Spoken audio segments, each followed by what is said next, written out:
One of the benefits of Dubb is having the ability to have your preset automatically add closed captions to each of your videos. This option, transcribe video automatically, when this box is selected, your videos will automatically have closed captions added to them. Now, when you need to make edits to your closed captions, here you can go to your video, and then once captions have been generated, you can download the SRT file. When you mouse your text over, it says for PC, open on Notepad on Windows or TextEdit on Mac.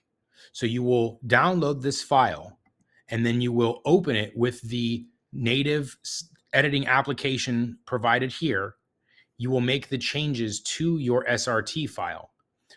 Save it as an SRT file. See where it says .srt? We need to make sure it ends in .srt. So just click save after you make your changes. Then come back and upload the SRT file, and that will replace the existing SRT file with the one with the changes that you've made.